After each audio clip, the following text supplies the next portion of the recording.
The champ is here. We will definitely not shut up and dribble. The champ is here. I must be the greatest. The champ is here. I'm going to continue to stand with the people. The champ is here. I will not lose. I'm a bad man. I shook up the world. Yes. Welcome. You could have been anywhere in the world, but you are here with we. My name is EJ, and I got my man. Yeah, mate. Yes, he's a DB of the show, and we are Black in Sports, giving a voice to the culture that won't shut up and dribble. Here interviewing the best professionals in the game and in the boardroom, covering it all, laughing at it all, while providing a platform to be heard. So we're going to jump right into it because time flies when you're having fun. We're going to welcome our guest tonight. So he once, hit 14 threes in a single game. All right. Clippers could have used him for the finals versus Denver last night, but we hope we don't have to pay the price of 50 free throws before we leave the studio tonight. Little Coach Carter quote from the movies right there. We have UNLV assistant basketball coach, Coach Demarlo Slocum in the house. Let's clap it up, man. Welcome, sir. Thank you for having me, man. I really appreciate it. Absolutely. We appreciate having you, man. So how we start the show, we always ask our guests to give us a shoot their shot moment. All right. So a time where you went for it all, bet on yourself, win or lose, but we need a shoot your shot moment. And we can't get one of those, man, I always shoot my shot. We need a true story of when you shot your shot and went for it all. Go. Oh, man. You mean pertaining to basketball, life, sport, basketball? 14 threes. 14 threes. Yeah. Anything. Shoot your shot moment, man. You guys just give it to us. It could have been with the ladies. I mean, you know what I'm saying? No, we leave the ladies out of this one, man. Leave the ladies out of this one. No. Well, pertaining to the ladies, I'm trying to shoot my shot now, man. We'll see how that one goes. Okay. But hey, rebounds count too now. Rebounds count. Rebounds count. I was lucky enough to have an assist thrown. We'll see if I can capitalize on it. But no, man, I think I would say, speaking on a basketball topic, just coming out of high school and giving it all I got as a basketball player in the youth here in Las Vegas, and then getting up to high school level. In my eyes, I was a high level basketball player, but in the eyes of college basketball scouts, that was not Vegas at the time didn't get a lot of notoriety. Right. So I put my all into it, and only to be, like state player of the year, and then you didn't get an opportunity to get a Division I scholarship. But I never stopped the grind, man. I kept it going, took the junior college route, and earned, what I didn't have the opportunity to do out of high school. So if I had to pick one shoot shot moment, that was all I'll ever forget. Never forget that moment. It was somewhat reason I came back to the state, over 15 years ago, and started a process and a platform for young student athletes to earn scholarships. There you go. Bet on yourself right there. That's right. Yeah, and we're going to get into that because that's good stuff. But where did the foundation or the love for sports start? Where did that start for you? Oh, my pops, man. As a kid, I really didn't have an opportunity, whether I wanted to or not. That the ball was put in my hand at an early age, and I just ran with it. From basketball to football to track, I did it all. Okay. But it wasn't a choice, right? Like, it wasn't a choice. My dad, on Saturdays, it was not. I wasn't sitting in the television watching TV. It was, let's get on this court and get a workout in. And so very thankful to have the opportunity. As we know, everyone does it, man. So I was pretty fortunate to have that. But that's where it all started. Okay. Yeah. So Eldorado High School. Yes, sir. Stand up, huh? Yeah. Got some people that came out of Eldorado, man. But for you played football and basketball. I did. Yeah. And not just played football. You were a pretty decent quarterback. Yeah. Well, yeah, I wouldn't say that. I mean, I always look back on those days, man. I'm like, man, I threw a lot of interceptions, right? And in today's time, that would be considered really, really bad. But no one really seen it that way. At least I didn't. When you're in the moment, everybody's praising you, right? But now that I look back on it, I threw a lot of interceptions, man. Are we talking Jameis Winston 30 for 30? Right, it close. Close. Yeah. Then that's a lot then. Yeah. Somebody on defense was like, damn, he threw a lot. Yeah, man. Yeah. But I was fortunate enough to have really talented players around me, and so a lot of the times it was just throw it in the air and let a receiver who signed at the University of Missouri and a receiver that signed with the University of Nebraska just go up and get it. But they didn't get them all the time. So. 50-50 balls, right? Yeah. So describe, on the basketball side, describe your game in high school. How was your game? Well, at the time coming up in Eldorado High School, I would say on the level of winning, it was average.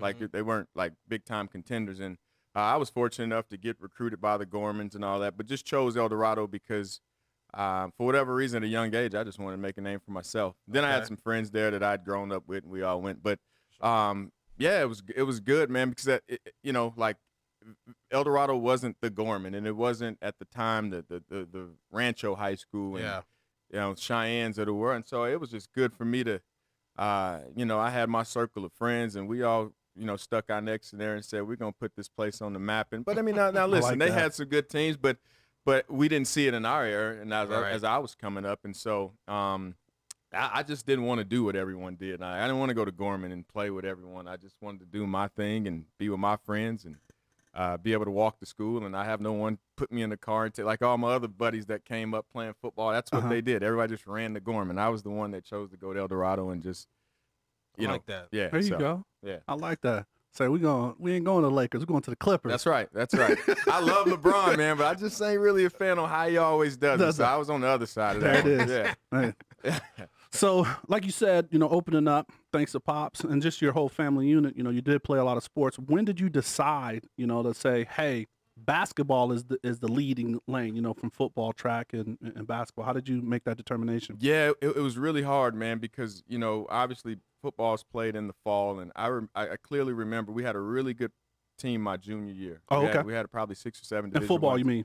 Yeah, in football. Okay. Mm-hmm. And they all signed scholarships to go and play, high-level football. And I just felt kind of left out, right? And so I remember committing to Utah State in football, and then as a junior, wow. Yeah, and I just didn't really I just knew that wasn't going to be my end-all be-all. Every day I'd come home, my dad's got a basketball waiting for me, but all my buddies are playing football. And so by the time going into my senior year, I realized I was pretty good. I never seen it that way, but I realized, like, man, people are saying you're probably one of the better players in the state. And so I just kept going. And then before I knew it, I'm getting newspaper articles and all that stuff. And at that time, I still didn't realize what was going on. I just kind of ran with it every day. And right.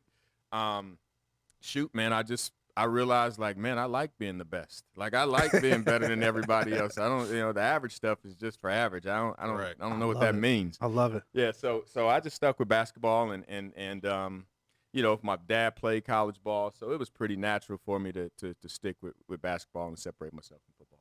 Love it. Gatorade High School Player of the Year here in Nevada. How did that feel? How was that winning that award feel for you? Man, again, it just, now that I look back on it, so I just, I was never really celebrated by my parents. They always looked at it like, shit, that's what you're supposed to do.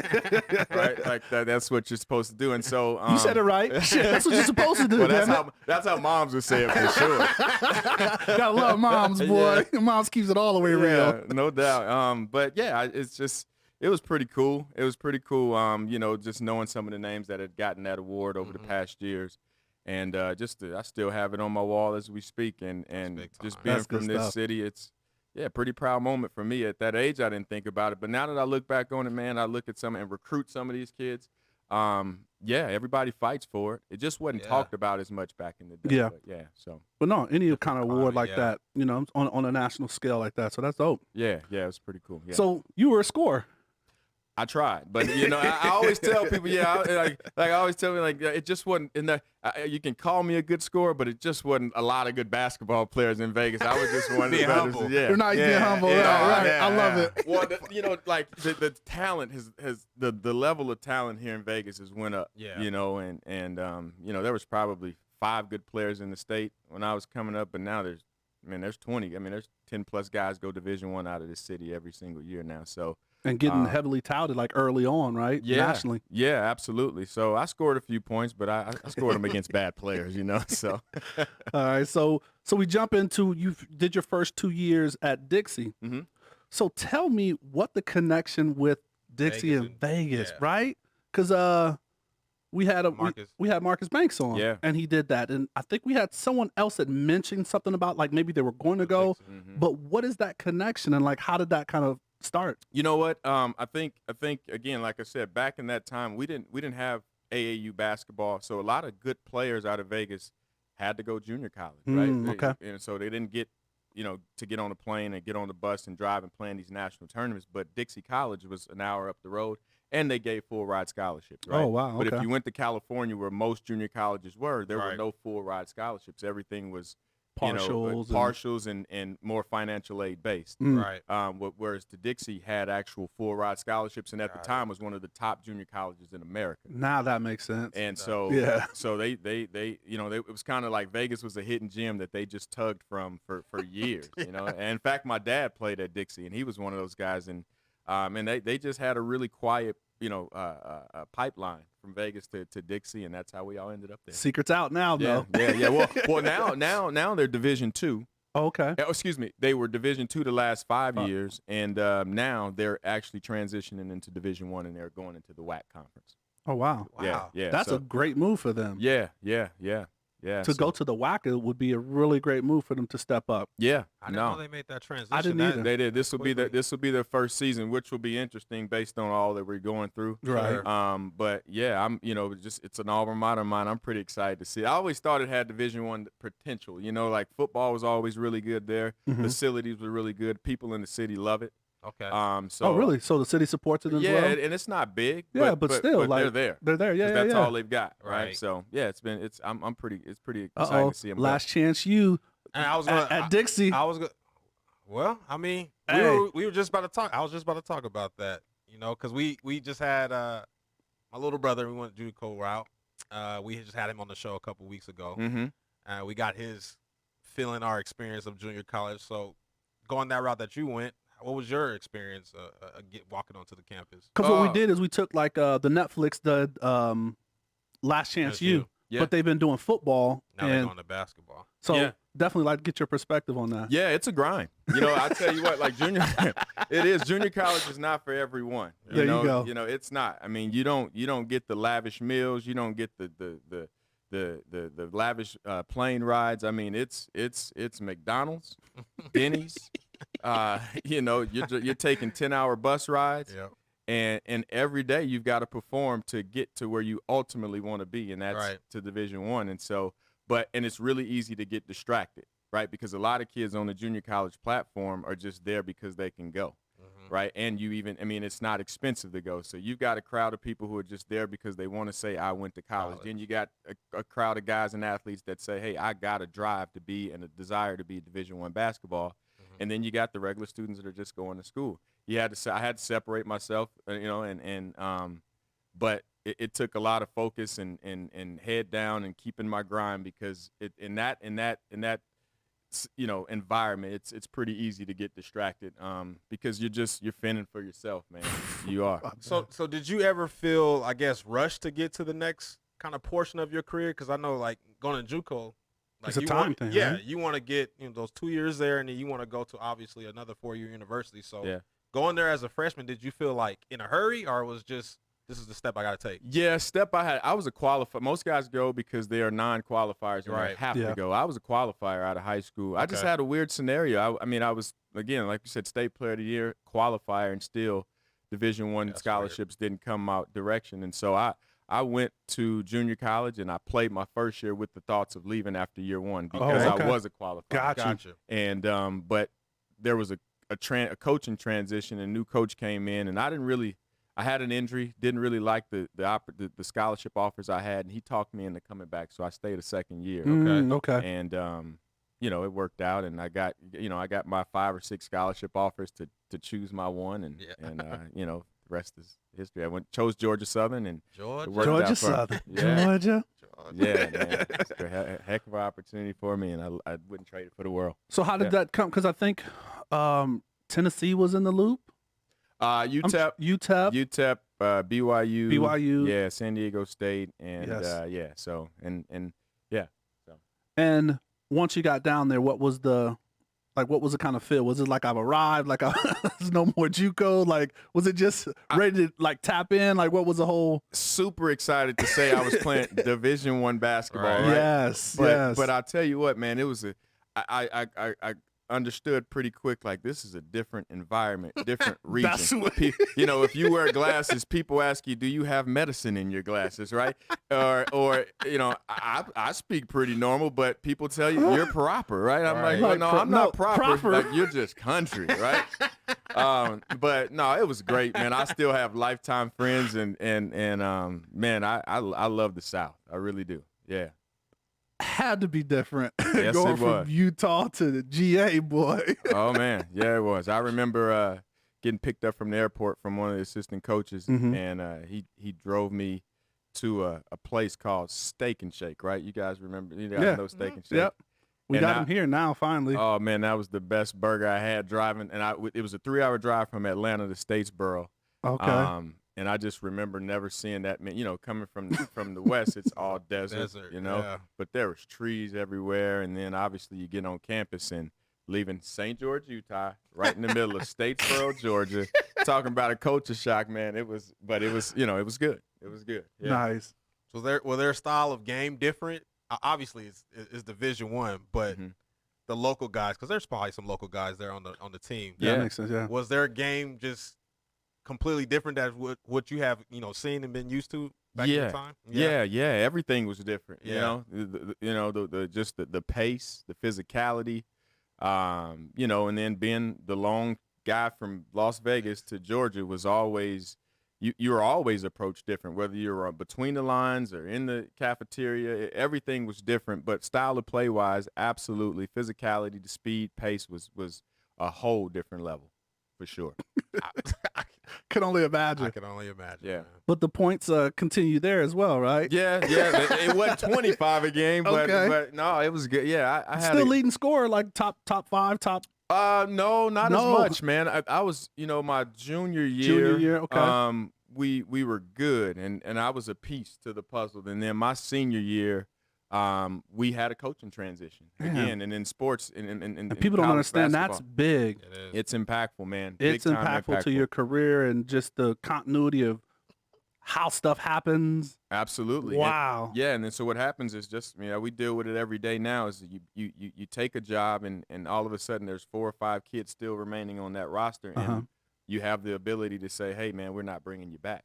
Yeah. Right. And so It's tough. I was fortunate enough to be one of 2 players that was have the Right on. ability and chance to come back and play my senior year. So very fortunate for that. And yeah, it's I always think about it, because I've been at 5 different universities now, and every time I come in, we have to make that decisions for young men, and it's tough. It's tough. definitely It is. tough. Yeah. It is. Well, The 14 threes. Okay. I circled that. I got to get to that game. I need to get to that mindset. What happened? Who was guarding you? right. Well- and is there anybody from Basic that you can do you still give him hell when you see him? You know what? I don't see anybody from Basic anymore, and that's probably the Nah, reason that's why I hit probably 14 right. threes. Yeah, no, I don't, but it's just one of those nights, man. He's on fire. Yeah, no, and I'll never forget it, and I think it was the day before my birthday or on my birthday. I can't remember, but 14, and yeah, man, I hadn't seen that night. I didn't see it again, You peaked early. yeah. So it was good. Yeah. That's good stuff. All right, so we're gonna move into your career, man. What what you're doing and what you've been doing, man. So let's kind of go down that coaching, tree. I love the story that you played and then you circle back and you get an assistant job, at the college that you coached at. That you played at. Excuse me. Yeah. So again, as we talked about, my freshman year at Dixie, Dave Rose, who was our coach, left and took a job at BYU. Oh, okay. And then Jeff Kidder came in as my sophomore year and became the head coach, kept me on the roster. Again, he could have let me go. I stayed. And then went and played in Georgia, came back and coached high school ball here for 2 years. Oh, okay. Started an AAU Oh, program. the AAU. here. Yeah. Called Las Vegas Prospects. But, in junior college, I was allowed to do both. So I could coach, go up the road, coach, and then come back on the weekend and coach my AAU team. So Oh, that's what I wow. did for 2 years. Is that still? Yeah, able you to can do do that? that. Yeah, you can do it on the junior Wow. college level. So I had just started, me and my cousin Anthony Brown, we started getting these kids together here in the city. And then, I had an opportunity, my coach who coached me my sophomore year, offered me the position there. And then, it was pretty voluntary. Like I didn't make any money. But I just felt like I had to do it. I had turned it down the year before. Oh, wow. Okay. And I just took the leap of faith and said, hey, I want to coach college ball, and I can still, do my AAU and give kids an opportunity to get scholarships here. That's big. That is big. Yeah. So I did that for a year, and yeah, man, and we were pretty good, and I was fortunate enough the next year to take a job at USC as the director of basketball operations. Got you. So that was a trend. That was what I was going to ask next. Yeah. So, but how was the process of building that AAU organization, that team? How was that? Pretty awesome, man. And again, my only passion, my only reason for doing it is because, again, I got back home and I just thought, man, how can you average so many points? And it wasn't about points. It's just, okay, if someone gives you the award to be state player of the year and you don't have, then something's not, there's a disconnect somewhere. And who knows, it could have been myself. I just didn't see it that way. But still, you saw that there's a gap somewhere. There's a gap somewhere. And so when I came back home, I had a couple cousins that were playing. They were in 8th grade at the time, both 6'5". And I remember going over to their house and just saying, hey, man, who you guys playing basketball with? And they're like, no, we don't, we don't have a team. We don't have. And so my cousin Anthony Brown and I, we took money out of our bank accounts and started with. We just took those 5 kids that just Wow.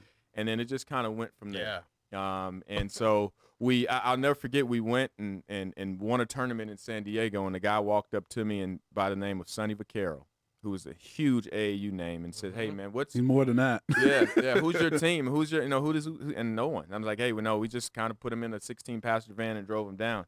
2 weeks later, he gave us a Reebok deal, sponsored our teams with sweatsuit shoes, and then the rest is history from there. And I mean, and I left then and fully committed myself to college ball, and then my cousin Anthony Brown continued to get it going. Yeah. Jeez. So USC DBO there. Yeah. How was that? It was awesome, man. I mean, that position that year at USC was so powerful for me. It had to be. At the time, I'll never forget. I remember driving up. Now Coach Tim Floyd was the head coach at the time, and he allowed me to coach my AAU team throughout the summer because had I signed my contract, then I wouldn't have the ability to still be connected with all the players.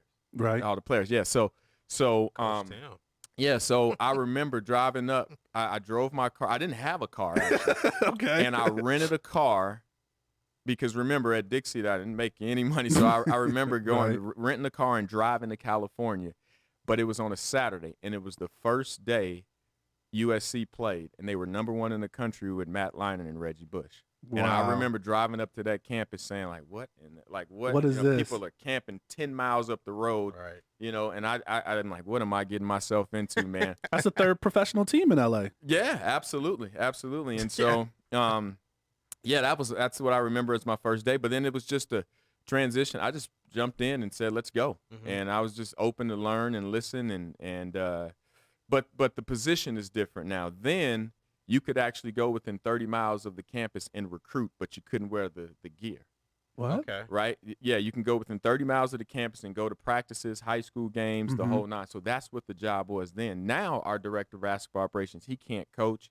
He can't go out 30 miles. It's all booking planes, meals, dorms, and all that so stuff. that was interesting. Yeah, because it's much more like almost like a football DFO now than what a football, what it used to be from what I've understood. Yeah, for sure. Yeah, because I noticed that in the write-up it said recruiting, and I was like, oh, that's dope. But like traditionally, I've never thought, because my high school coach was of football for Ohio State, so it was like he booked travel. He wasn't recruiting like travel, hotel meals. Where's our Chick-fil-A sandwich when we get off the bus? Yeah, that's the DFO. Right. Yeah. Where are we staying? Yeah. Where's the bus at? The bus is late. The bus is supposed to be here to pick us up. So no, that was a great experience then. Yeah, and it allowed me to have contacts. I can call anywhere in any school, to LA and get information on players. And so, man, that was a big year for me in terms of my career moving forward. That was a great opportunity. So then from there you went to the University of Idaho. And that, people thought I was crazy in terms of doing it. I took a pay cut, and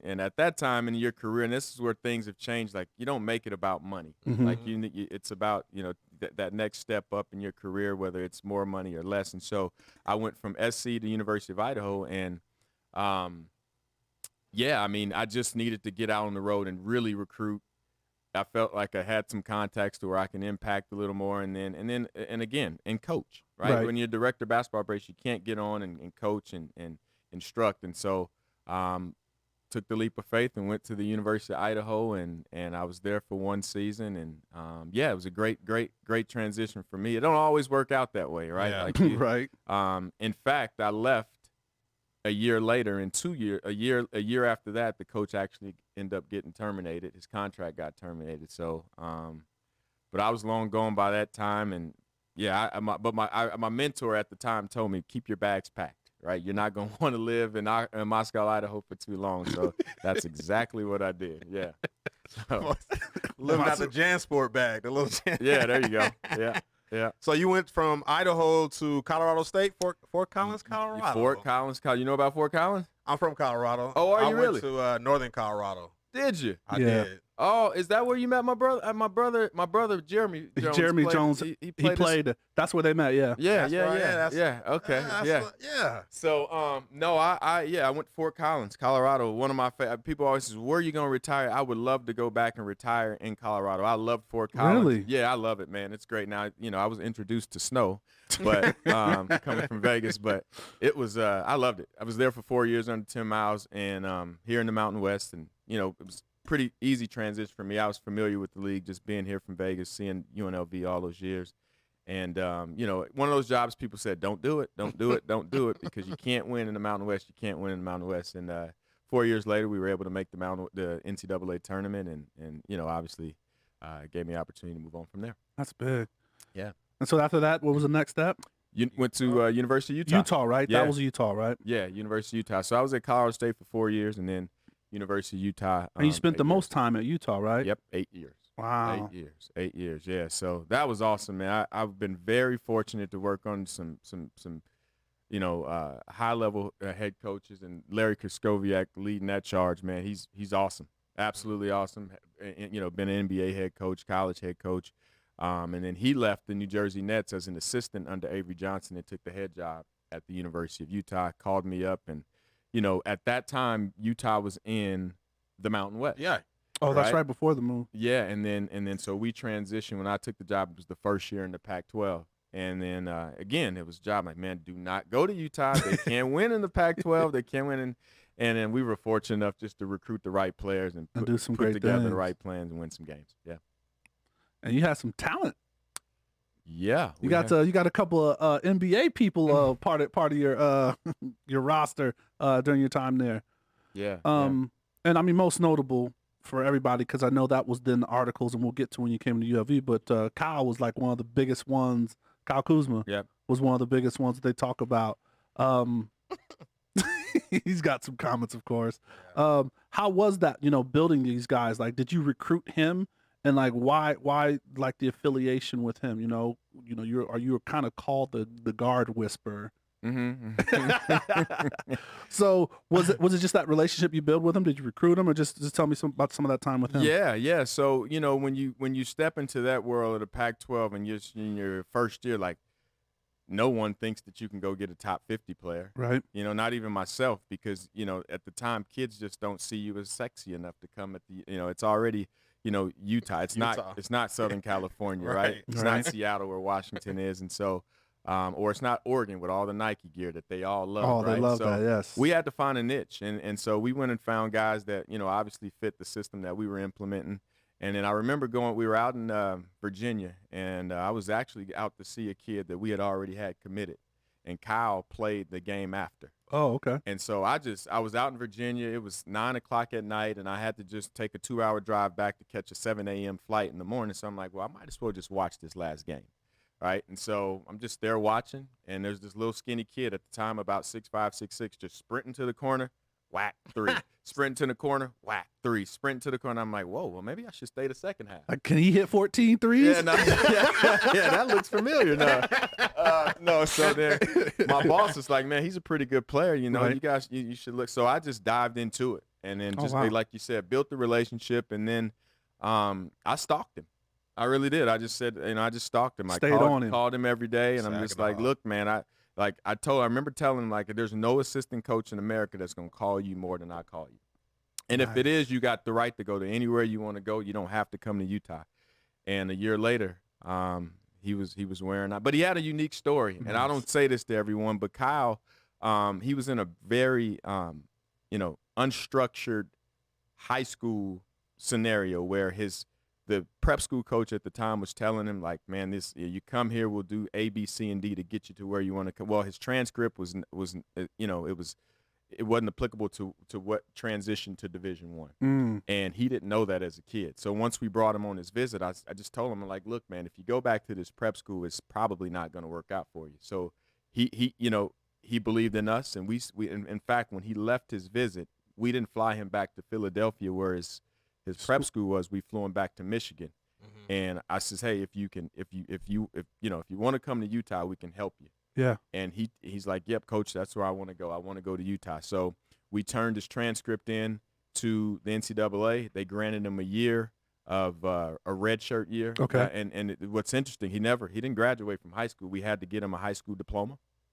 A GED. Equivalent, yep. Yep. And he, due to the kid's credit, no one knows this. He on his own dime, found a place in Denver. I had a buddy who drove him up his to get his GED every week, who now is one of my best of friends. He's now the head coach at CCSN here in Nevada. Shout out to Russ Beck.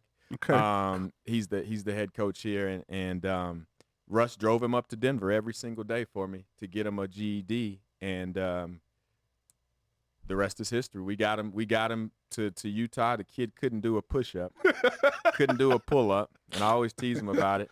But no one thought he was going to be a pro, and we got him, and nothing we did. Kyle just was committed to his grind and committed to himself to make himself the best player he can be. Damn. And 3 years later, we tried to talk him off the ledge to stay his senior year, but when you get 18-10 in the Pac-12, it's time to go. It's time to go, man. Right? And we weren't trying to be selfish. At that time, he wasn't on any of the draft boards. In our eyes, let's do the right thing for him. You put your name in the draft and don't get picked. And then even when he went to the draft, he was like a second rounder, maybe, right? Well, he was projected. Yeah, he went first, but he was projected. He was projected, right? And that's what I mean. Like, and that wasn't till after the combine. Before the combine, he wasn't even on anybody's draft board. Wow. So that's why we were trying to convince him to come back. Right. But then he went and did a couple workouts, come in the office like, Coach, I'm going. And Damn. so okay, Kyle, shoot your shot, man. But here's what people don't know about Shout out him. to Kuz. He went out in the combine. If you guys remember, he played one game. He hit 7 threes in that one game. Magic Johnson walked up to him and said, shut it down. If you shut it down and not play another game, we'll draft you. And a couple months later, I was in Flint, Michigan, sitting in his living room, and he got picked. Brooklyn traded the pick to get Kyle, and there you go. That's how the Lakers do it, though. You know how they did Kobe? Yeah. that's the old Laker move right there. Yeah. You got any stories on Paul George? Because I feel totally different about Kuzma. Man. No, I don't have any Paul George stories, man. All right, well, I'm still going to feel the same about PG. Well, so Kyle stock went up. PG, you still where you still there. You're still there. Man, that's the dope thing about, I think, college ball and more so coaching. Coaches. Is the relationship building part, man. And Mm-hmm. just what's your, I guess not strategy, but how do you start cultivating those relationships? That's what it's about, man. I was told at a young age, I remember a couple guys in California, a couple mentors of mine. I remember I went and worked one of their basketball camps, and after the camp, they'd give you a bag of shirts and some shorts, but in there was a block, and I remember it saying, at the end of the day, it's all about relationships. Mm. And I've stayed true to that. I've stayed true to that with our young men today, and just from a career standpoint, it's all about relationships, man. And you have to have the confidence to build them. Everybody's not cut for it. There's some introverted individuals that just it's hard for them. Right. I've learned that about myself, but I also know in order to continue to push forward and move forward, it's a must. And with kids, if you don't build it with them, they don't trust you. Yes. Right. So you're forced to be put in that position to build relationships, and I was just fortunate enough to have people that understood, my approach. right? Because it's not always that way. I mean, I've approached kids and they're like, "What the hell are you talking about?"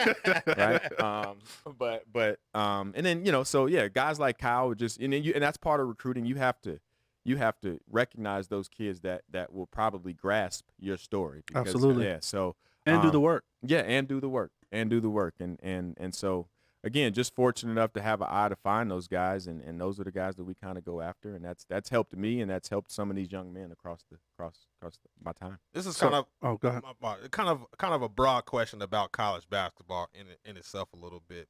I feel like football, when they kind of recruit, kids are going to be there for probably at least 3 to 4 years, right? Mhm. So you know the identity of your team. This is the way we want to play. This is philosophy. In basketball, to your point, coaches move. Kids are here 1 to 2 years, and depending on where you're at. So, I mean, this can work for any walk of life. But how do you establish an identity within programs? You mean that from a student athlete standpoint? Yeah. It's again on their end, it's building trust. Like from the day we get them, we're trying to focus on who we can trust, right? Like it's like showing up on time. I had a talk with a kid today, and we've got a 7:30 a.m. run, and he shows up at 7:22. Well, at that moment, I knew that the time that we had put out for him to make that run, he wasn't going to make it.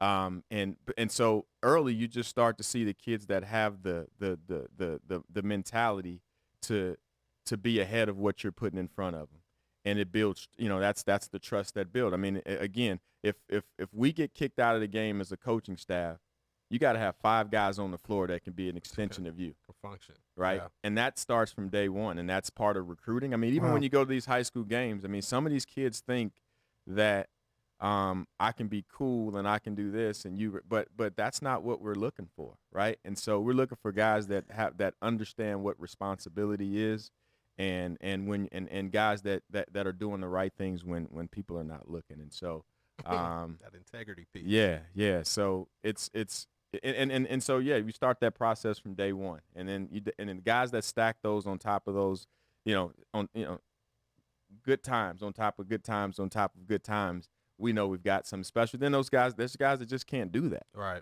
For whatever reason, they struggle with it, right? And but here's the thing, like it's our job to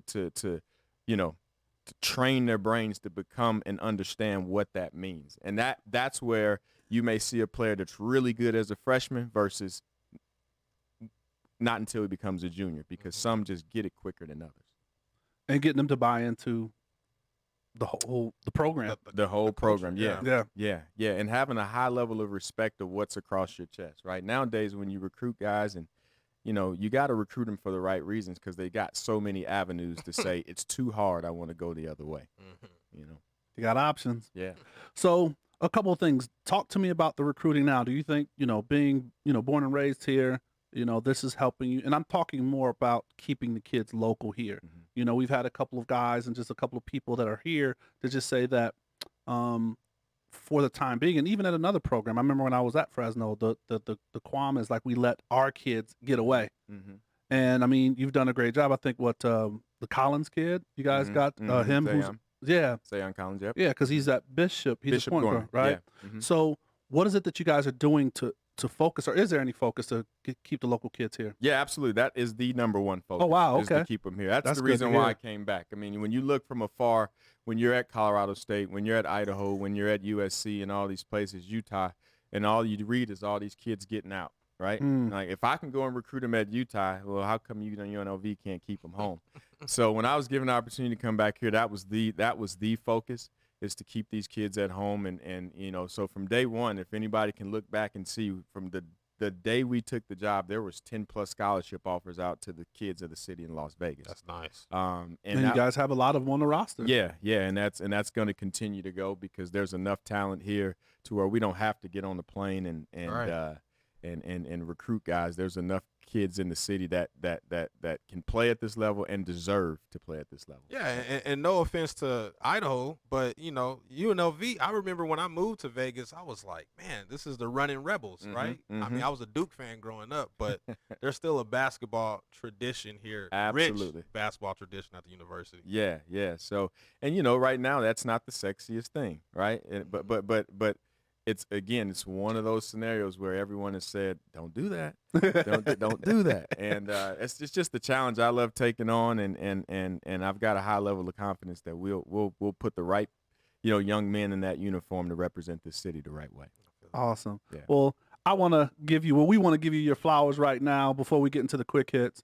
But you've got awards, a couple awards this year, right? So you got, what were you named, one of the top Mountain West assistant coaches, yeah. and then also what was the other thing? Impactful mid-major coach, just off the season. So congratulations, man! Clap it up for that, man. No, I appreciate it. Thanks. And it's good, and I want to say that because it's like a lot of times we don't accept our wins or accept those flowers while we're here, because we're so dedicated in the grind. So congratulations to you, man. I want to make sure the audience hears that. Thanks, That's a testament to the work and what you're doing, man. No, I really appreciate that. Awesome. Thank you guys. Yep. Miles, you want to hit with the quick hits? I do. Let's go. So this question is to make sure you're going to be honest during this. Uh-oh. I know you've been honest the whole time. Oh, man. All right. The Wood or loving basketball? Say it again. The Wood or Ooh. loving basketball? Loving basketball. Well, I don't know how honest you're being right And that ends the quick hits. Let's cut it out right there. Right, that's First time, if ever, you were starstruck. Yes, Michael Jordan. Michael Jordan. I was at Georgia Southern University, and we were playing in North Carolina. Oh, okay. And I went to a basketball clinic with one of our assistant coaches because he knew I wanted to get in coaching. And Michael Jordan comes running through the door, and he told me he would be there. And just I lost it, man. I just kind of froze up. I have the same birthday as Michael Jordan, so I've always been a fan. And I froze up. I did. I just kind of didn't know what to do, say, or look. And so, yeah, I would say Michael February Jordan. 17th. February 17th, yeah. It's a holiday, man. I Yeah, remember that. absolutely. February 17th, 1963, Brooklyn, New York, MJ. Yeah. That's dope. So, your Mount Rushmore of college basketball players, who would that be? Ooh, man. Michael Jordan, Kerry Kittles. Ooh. Yeah, You brought that one out. I like that, I though. like that. I like that one. Go ahead. Yeah, Kerry Kittles. Larry Johnson for me because as a kid in the 8th grade, that's all I knew. And especially being from here, that makes sense. Yeah. Crazy as it sounds, Bobby Hurley. That don't sound crazy to me. Yeah. Oh, yeah, Duke fan. Yeah. Yeah, I forgot about that, too. That's why I wore number 11 when I was a kid. Yeah, and then, man, that's a good question. And then I would say, DeLon Wright. Now, this is a kid I recruited, and here's the reason why I say this is because when you watch college basketball, oftentimes you see good players. They announce the all-league guys. You see the national championship winners. I was fortunate enough to recruit DeLon, and he was named the national, Bob Cousy Award, which is the nation's best point guard, right? Okay. So having the opportunity to coach him, I have to put him on that because not even the Greg Anthonys of the world got that award. And so that's something I've always hang my hat on that because he's one of my all-time favorites, DeLon, unbelievable kid who's with the Dallas Mavericks now. So I have to put him in that 5. I like it. All right. So you got to start one, you got to cut one, you got to bench one. I want to hear this from a basketball perspective because definitely I have my opinions. We got Jordan, we got LeBron, we got Kevin Durant. Start one of them, bench one of them, and somebody got, hey, you're not going to make this. New staff is here. New coach. Hey, listen. No, I'm starting MJ for sure. I'm starting MJ. Figured that one, yeah. Yeah, LeBron's coming off the bench. Of course. He's coming off the bench. He is. Of course. And KD, you got to stay healthy for me, man. Hey, no, KD, go find another team. You do that anyway. Yeah. So, no. Oh, man. That's good stuff. All right, so we want to enter the winner's circle, man. This is like a platform to, talk about whatever you want to talk about, things you're promoting and pushing, man. And we appreciate you actually giving up your time to talk about just social issues or just kind of things around coaching and developing of black coaches and where they're going. Yep. So we'll let you lead that, and we're going to probably sprinkle in some other questions. But, just what is the state of the black coach right now? Well, I think as you read whether it's social media or you look at ESPN, it's obviously been brought to the forefront in terms of the lack of, right? And I think that's a great thing, because obviously that hadn't been, a platform we've had. But I just think we have to have more. And I just think about myself and my experiences. I had nothing in terms of how to do it. Who to call. Yes. Like I still have young guys that'll say, like, do you have to have a degree to coach college basketball, right? But how do you not know that? And I just think that there has to be, just opportunities for them to learn, but there's not, right? And so Wow. all the time you see all what we're watching every single day on television, and it's being talked about. So that's a start. That's Right. awareness. Yeah. But now it's time to give them an avenue, give them some direction, right, to how that's done. And is that being created right now? Are you seeing that? Yeah, I do. Good. I'm seeing that. I think rules are changing within the NCAA. We just spoke about it today, where I think the rules being implemented to where you can add an extra coach on your staff, but it's not talked about why. But the deep rooted issue, and not issue, but reasoning of that rule is with the thought of adding more African American coaches. Wow. And That's good, man. yeah, but I tell you what's going to be interesting is how they term that, right? that I find, but see, because that's never going to be talked about. Unwritten rules. And so we'll see. But I think, again, it's not anything to frown upon. I don't think. I just think, if you give that opportunity for more young men, young African American men, then at some point it's going to be noticed, it's going to be recognized, and you don't have to talk about it. They'll have an opportunity to talk about themselves. That's how because, again, I've always taken the approach to keep my head down and just grind and just knock the door down when it's put in front of me or closed in front of me. Mm-hmm.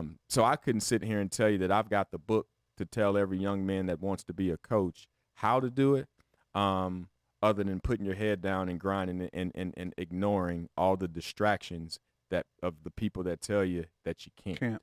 So you did bring up, do you need a degree? I mean, I saw you've achieved your master's degree. Yes. Was that something because you need it, or is that something you want to put yourself on a whole nother level? No, that was a promise to myself and my mom. Dope. Yeah, Dope. I promised my mom that would happen. Well, congratulations on that then. Thanks, man. I appreciate it. Yeah, but it's not anything that's needed. That's on a not Division needed. I level. Okay. No. You have to have a degree. Okay. It doesn't has to have to be a specific Category, yeah. like subject matter, Yeah, or whatever. no. You just have to have the degree. Yeah, and so yeah, I just but from a master's standpoint, I just wanted to move a little forward edge, and also because, look, when you coach college basketball, nothing's guaranteed. Right. I've been very fortunate to coach it and win some games, and so I've never been fired. One day I'm going to be fired. That's our world. Like, you're going to get fired, right? But when that happens, are you prepared for life after that? And that's why I got my master's too. It's just to, always not have to feel like this is what I have to do in order to take care of my family or pay my bills. Right. Or, my mom's not great health, so no. No one's ever going to tell me. I having an education, and having it just gives you another, platform to create avenues for yourself. Good stuff. You touched on a point that I think is really important is seeing yourself. And you say for me as a young man growing up, I didn't necessarily see a lot of black coaches around, and obviously playing is what I wanted to do and what I wanted to do, and then to a certain degree, just because you don't see it, you think that's your only option. But now seeing more black coaches and that are in the college space, now as a young man, you might still want to play, but there's another option to stay close to the game. And how important is that, you think, for the young?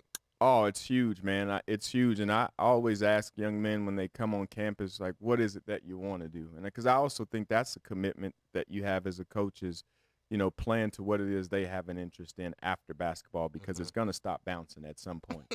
It is. Right. And That's and hilarious, but that's facts. Yeah. Yeah. So just finding out what that is for them.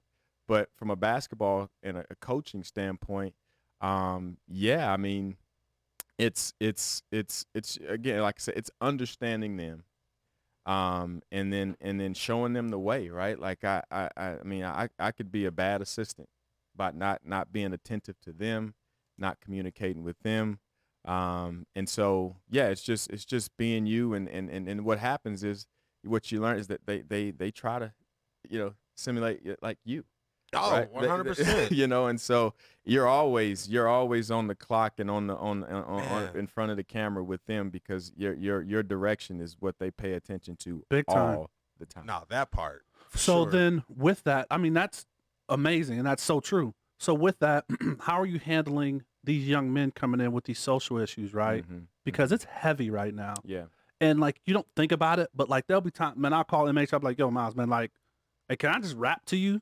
Because it's very heavy and you don't think about it Mhm. because it's sometimes it's not indirectly, but it is directly affecting you. So how are you, attacking or dealing or has there been any kind of qualms with the guys? Because there's a lot of stuff going on over in at UNLV, being Yeah. the running rebels and, Yeah. whether we're going to get a new mascot or not, Right. and like all those things. So how have you or has anything come up with that? No- Especially seeing NBA too, right? Yeah. Like this is where they want to go. Yep. So Nothing has really come up. I mean, obviously we hit it right between the eyes, and anytime any, public issue comes up, like we sit them down as a team That's good. and we address it from the start. Like we give them an opportunity to talk and tell and what they think and feel about it. Gives us an opportunity to react and help them with what they're struggling with.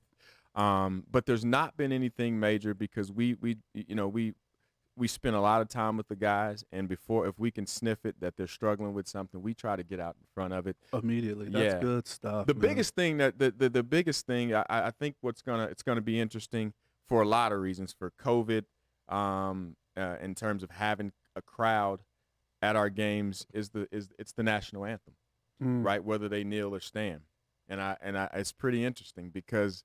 And have you guys had that conversation with them? Well, with our staff, we have. With the staff, not Yes. the okay. We have, and we are just, putting our heads together to figure out the right way to approach them. Because here's the thing, like what people don't realize is the behind the scenes on what that means if a university decides that all their players are gonna kneel. Yeah. There's a lot that comes with that. Bro, Donors, recency. Yeah. There's a lot that comes with Yeah. that, brother. And at the end of the day, like it's a tough. It's heavy. Yeah, it is, and it gets a little political. Yes.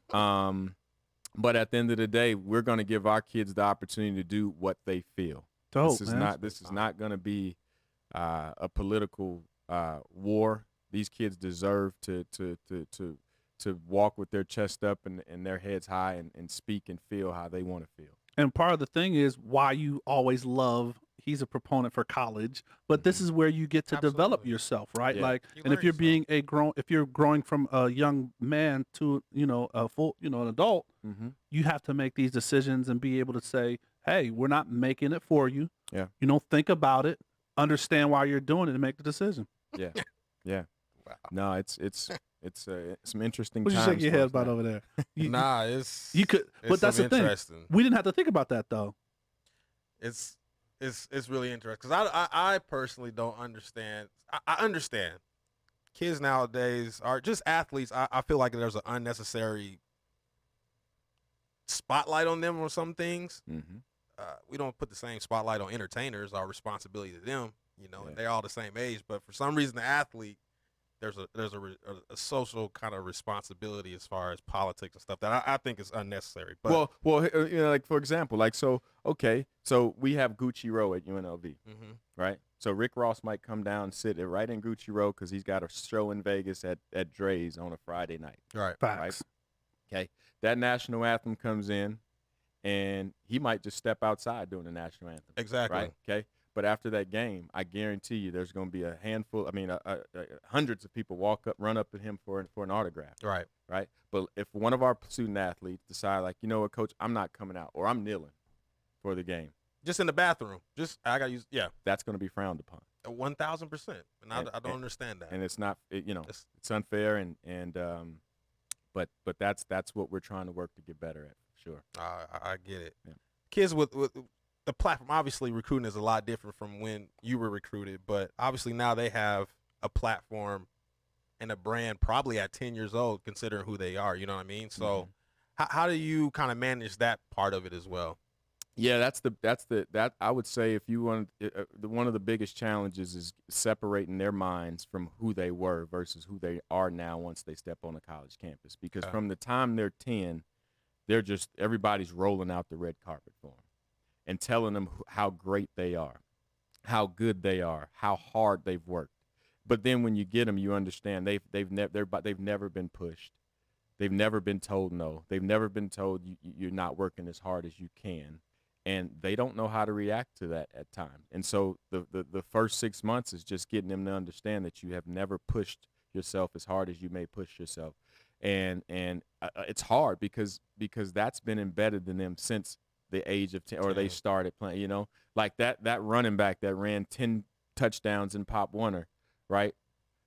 When you get on that play, that's not going to happen. Right. That's probably right. And so you then have to, you know, recreate their brains to get them to understand you're a piece to the puzzle. You are not the guy.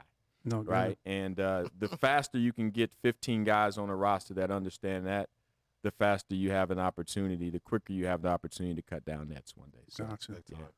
Well, man, we're rocking and rolling here. So what is the next ultimate goal? Like, I know you're happy here, and you got a lot of great work that you're going to be doing here, but just understanding, you know, the mindset, you know, what is the next, you know, do you see yourself staying in college? Do you want to get the professional ranks? You know, do you want to get back into like a front office like you did with USC? What's kind of like the ultimate long-term goal? Yeah, I want to be a collegiate head coach at the highest level. Okay. Yeah, I don't really have any desire to be. Well, maybe I shouldn't say that. I shouldn't say that. Yeah, don't put that to be in the Don't block no blessings. No, but the next job be open in 2 years anyway. Yeah. Facts. No, right now my focus is to become a head coach on the collegiate level, and I've wanted that for a lifetime, and that's what 17 years of being an assistant I've worked towards, and so I'm gonna keep working at it. That's and cool. So, yeah, That's good stuff. And you guys have had a great start, man. First year coming into the season, just the win streak and knocking off San Diego State when they were, number 4? Yeah, man. So you guys had a lot of great stuff. So excited. Got some good news that the Mountain West is getting pressured like every other football conference that they're going to have fans in the stands. So, not fans, excuse me, they're at least going to play. So that's hopeful for, like, if we get through that, when you're talking about getting through however many numbers that you have in college football, a smaller roster for basketball and things like that you guys have a basketball season. So yeah, fingers crossed for that. Yeah, no, that actually came out today that we'll actually have a season that will start on November 25th. Oh, so it did come out. Super You heard it here excited first. about that. Clue dropped the bomb. Yeah. All right, man. Well, hey, we're wrapping up here. So how we like to end the show is, which is perfect for you, is we ask you to give the assist, right? So this is where you drop a gem, a nugget, a mantra, something, an inspirational quote, something you would tell your younger self or you want to share with the listeners. So it could be a quote. It could be words you live by, but yeah, go ahead and drop the gem. Yeah, no, it's pretty simple, man. You got to bet on yourself, right? I keep it pretty short and simple. Bet on yourself. Like, there's going to be a lot of things that people will tell you can't do or that you should do for their own personal interest, but at the end of the day, it's about betting on yourself and never disappointing yourself. I think even as kids, you know, I remember as a kid just saying, like, man, I can't disappoint my family.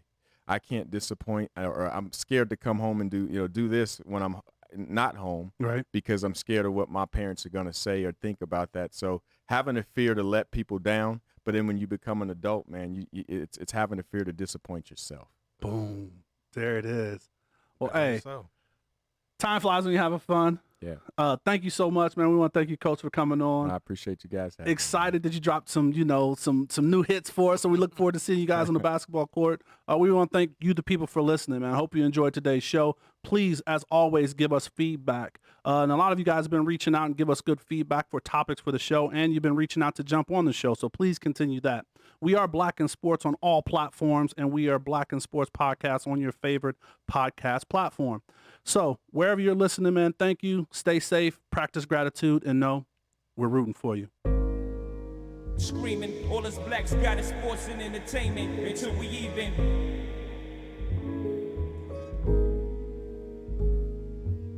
Assuming I'm rooting for everybody that's black. Yeah. Yeah. Assuming I'm rooting for everybody.